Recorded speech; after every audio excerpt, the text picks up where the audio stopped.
Hi everyone, welcome back. We have a new lesson. Look at this. And a new t-shirt, Wildwood Guitars. We're sponsored by Wildwood Guitars, proudly sponsored by them. Someday, hopefully. But thank you for the t-shirt, which I bought. Um, let's start a new topic. Gentle introduction, not really quantitative for your etude. Big picture. But even before we get to the big picture, let's get the big picture. What are we talking about? We're talking about beams connected to columns, creating a floor, creating a flat, horizontal floor. What could be simpler than that? Well, this slide will tell you that design is about the infinite possibilities. Here we have a square floor. We're looking down on it. That's called a plan view. Incidentally, I used these with permission from Professor Schuler's book. He and I became close as he was retired later in life, and he shared a lot of things with me. We're looking at columns that are the circles here. So this is a column. These are columns, and we only have 4 columns in the 4 corners of your floor. It's like a table, right? Except it's a square table. However, we have heavier items spanning in between columns, and you can call these girders if you want. Girder,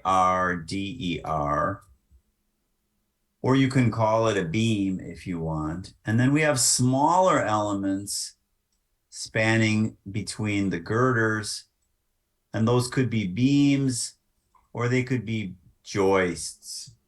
This is lingo that I don't like the lingo, but you really do need to know the lingo. But you could just think of them as beams. These are all beams. And what is the secret, which allows us to use the modern Muller Breslau method, is this gap, this tiny gap, which means that it's not transferring bending moment to the subsequent member. So all of these are pin-ended beams.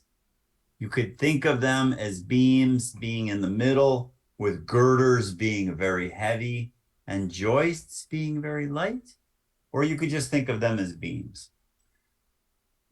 The other thing that you really do want to think about is what is supported by what. So for instance, the smaller element here is clearly supported by the bigger elements on, let's say, the west side and the east side. What's supporting that central element that's running north-south?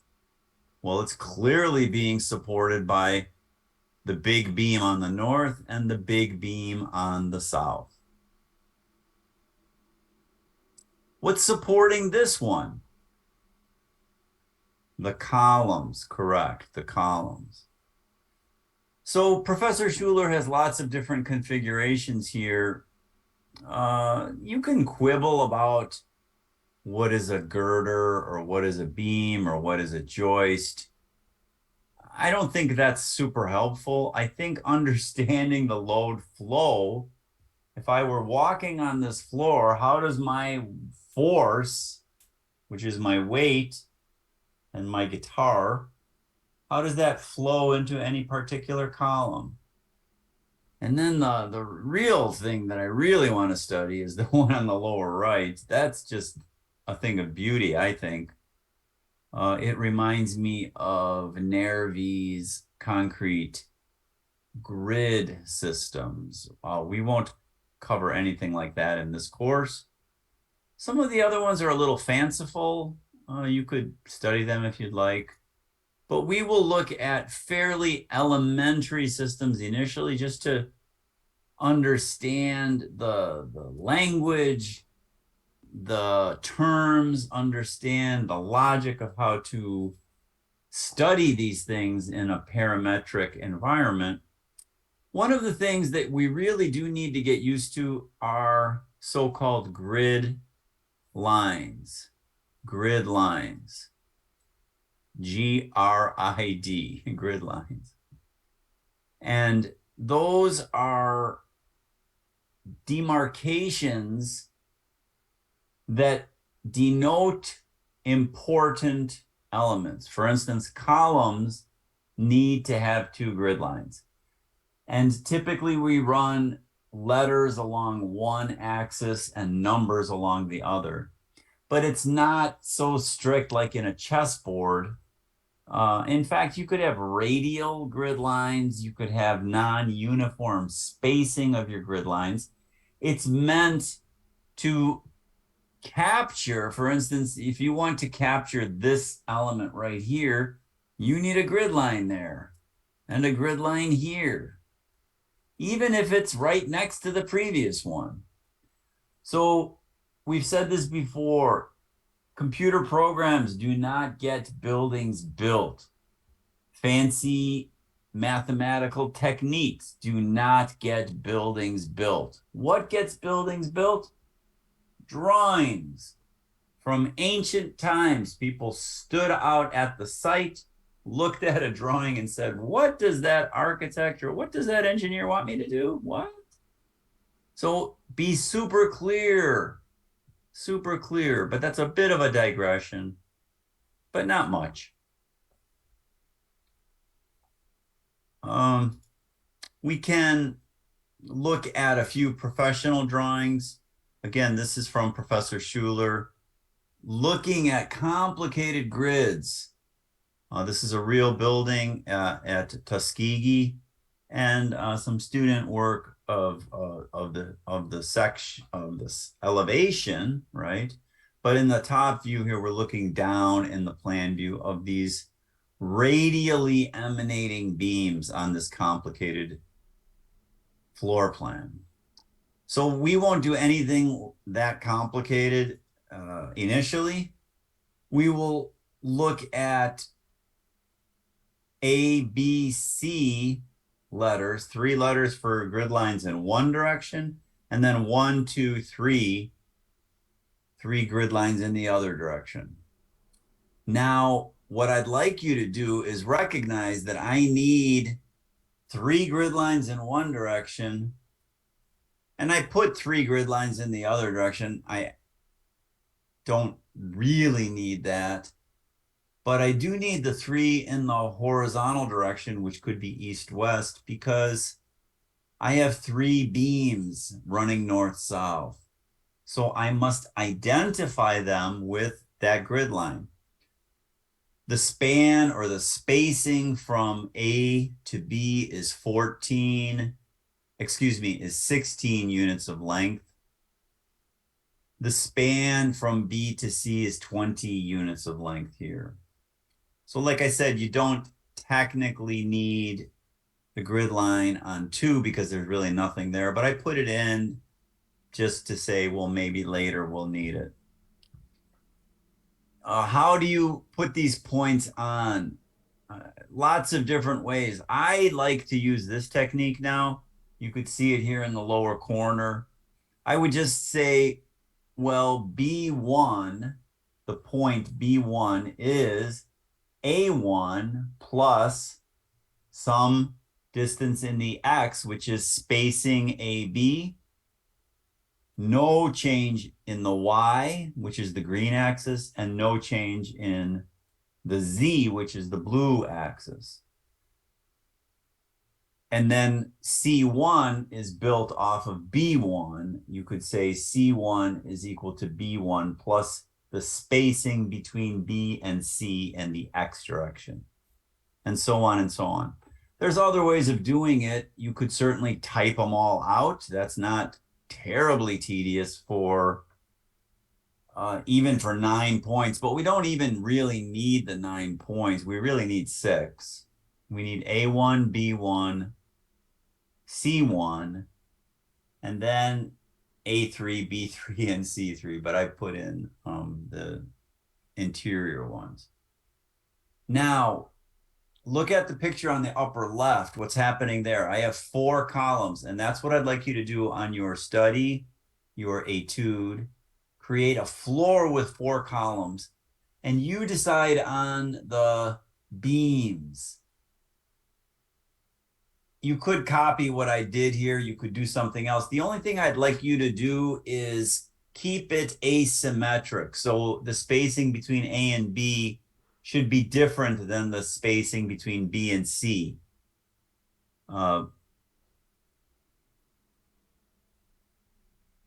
You could put in smaller elements, but it's not important in this example.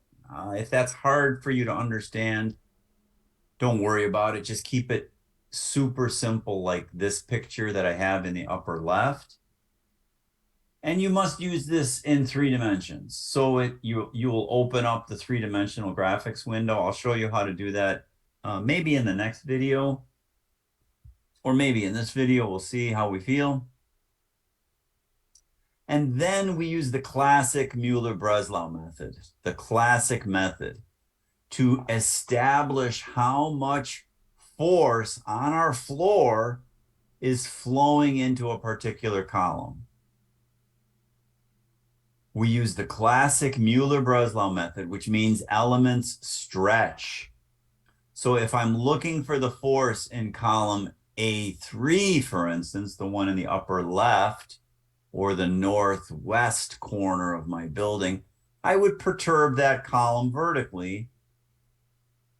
And because the elements are pinned to each other, they rotate freely. That's a key idea. Get your head around that. Look at this line between A3 prime and C3. It distorted in terms of angle, but there is no restriction on the angle. There's no boundary condition there. There are no fixed connections here. There are other subtleties though. So if you're an engineering student, you're saying this is easy, but if you're a different major, this might be complicated. Look at the beam, for instance, on grid line 1. It is continuous from A to C. There's no break in that member at line B. It's one stick. But another stick or beam connects to it. Do you see that? So if I perturbed the column, for instance, in A1, what would happen? That whole stick would move rigidly but stretch because it's the classic method. That's what I want you to think about for this study. In fact, you could maybe even sketch it out just by hand before you attack it on the computer. But I put in some big arrows for X and Y, Z being up. If you don't know the right-hand rule, don't worry about it. This is a general education course. The key idea is that I perturbed A3 to A3 prime. And everything went for a ride because the connections are hinged, pinned connections. They are not transferring moment. So you could almost see this as an assemblage of popsicle sticks that are connected with a paper clip, right? That's a good image, I think, for you to see that. The thing that you don't see in this picture, which you will see super clearly in the 3-dimensional model, is that space between A3 prime to C3 to C1, that's a warped space. Warped. That's a parabolic space. There's a curve in here. And this is the only stumbling block that students have with this method, I think, in that they tend to want to march as a straight line, but there is no straight line here. The magic is that the straight lines are generated from the edges of the space. It's a hyperbolic paraboloid. We saw this before, I think. I can't remember where because I've done the whole course and I'm going backwards now. A hyperbolic paraboloid.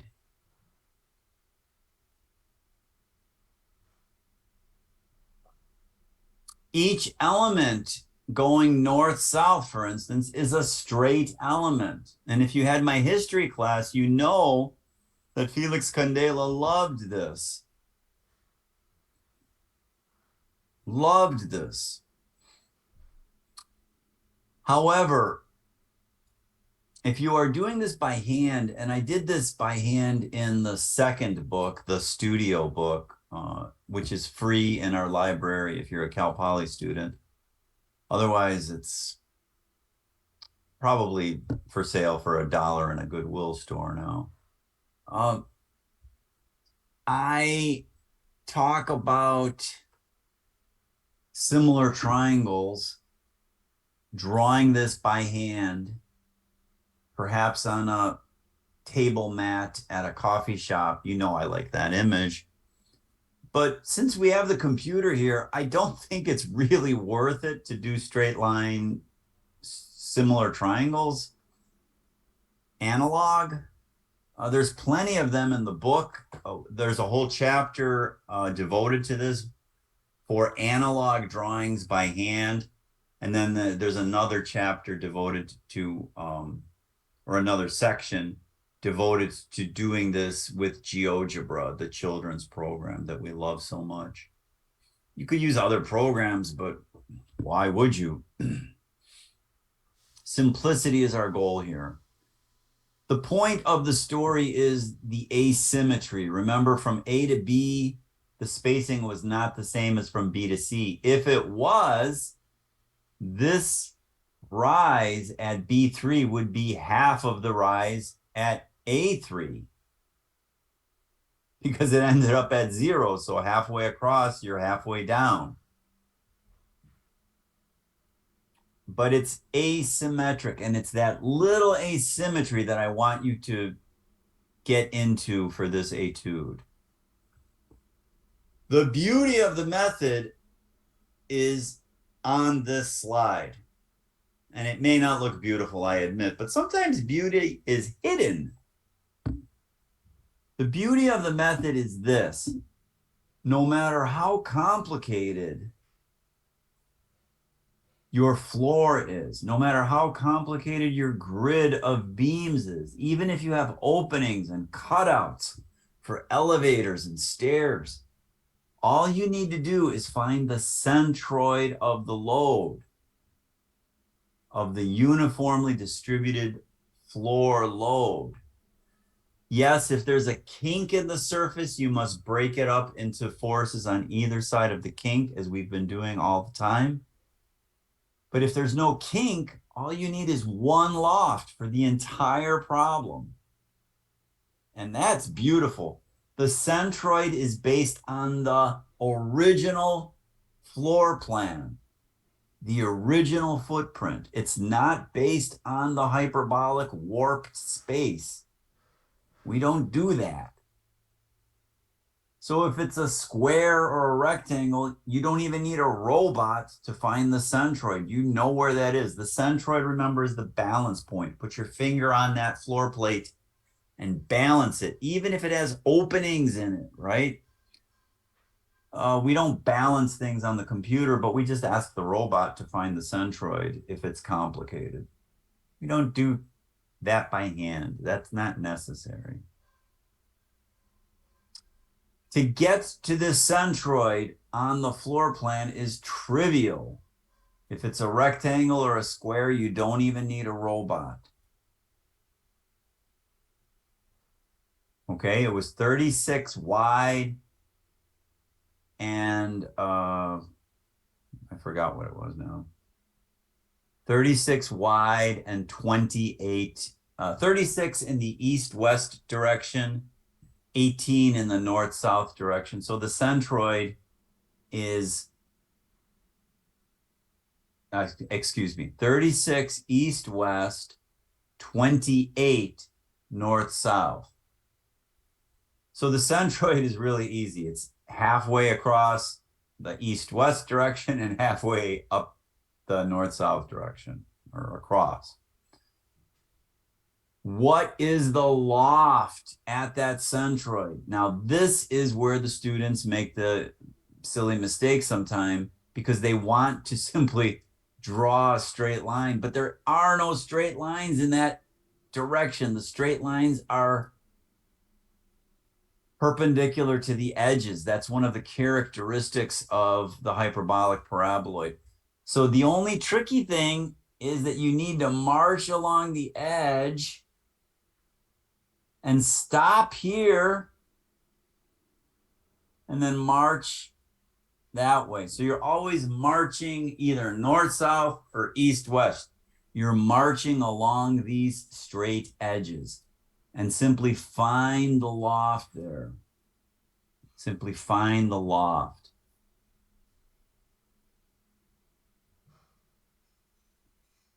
Don't do this. Don't draw a warped line ever, ever, ever. Don't even look at that picture.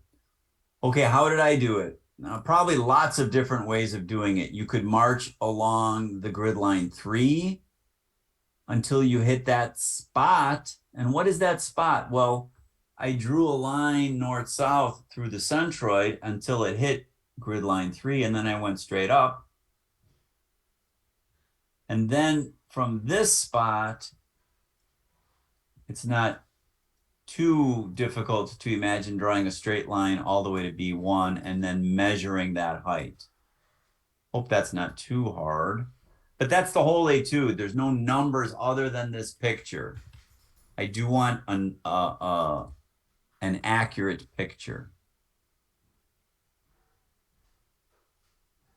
The other way of doing it might be this. You could go the other direction. You can go, well, let's start along this line and then go all the way down to 0. Notice this is a 0 here. This is a straight line.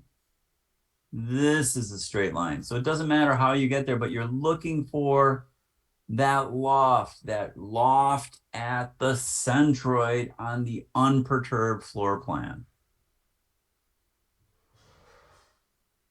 Okay?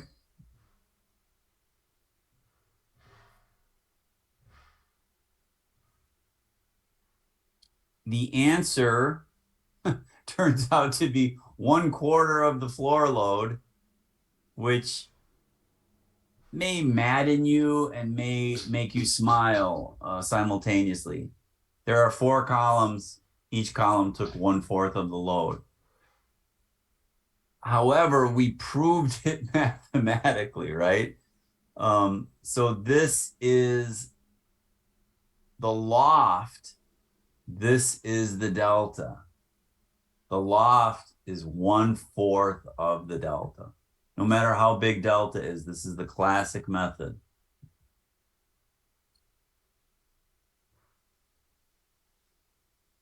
So I did put some numbers on here. I don't want you to do numbers for the etude. I want you to just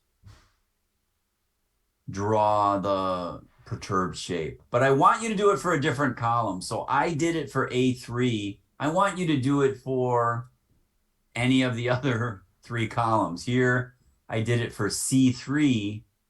And in fact, I didn't even write a new script. So I'll show you some of my tricks that I used here. But let's get to the summary. So when seeking an equilibrating column force that's holding up a floor, or I wrote a roof here. Roofs are slightly different for us. Let's just call it a floor. Notice that we perturb one column at a time. That's the unknown. And everything else responds, but they stretch. This is the classic method. If there is a kink you must break up the load to proportional loads on either side of the kink. What I want you to do is recreate our structure, change the geometry, make sure it's not perfectly symmetric. It can look nearly the same as mine. Give me a large delta, show me the perturbed shape, send it in, you're done. There's no numbers here. If you want to take that tiny little step and get the numbers, it's literally a tiny step, go ahead. But that's not what I'm asking. I'm asking for the picture. Okay, I don't know if you need a tutorial on GeoGebra. You probably do since it's 3D, but I'd like to stop at this point, maybe even sketch it out by hand. If you could sketch it out by hand, maybe I don't want you to hand it in as a sketch, but let's just end the lesson with a 3D sketch. So we have some kind of a floor plan, and it really doesn't matter what it is, but let's keep it rectangular for now. And then we have some other member, and it doesn't matter. I just don't want it in the middle, so maybe, put it somewhere else, right? And then we have 4 columns supporting our floor. And I want you to find one of the columns. Maybe let's look at this one here.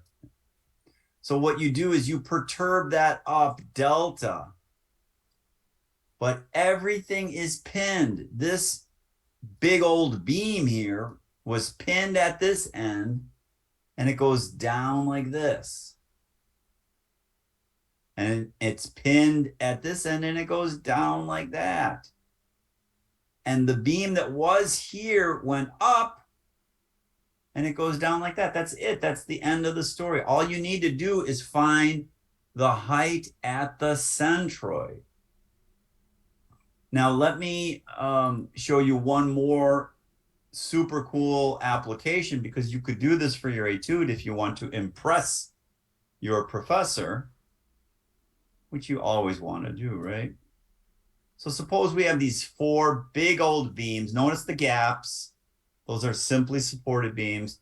Let's put a cutout in the floor for a stair or something. So let's just say that that's cut out, right? That there's a hole in the floor.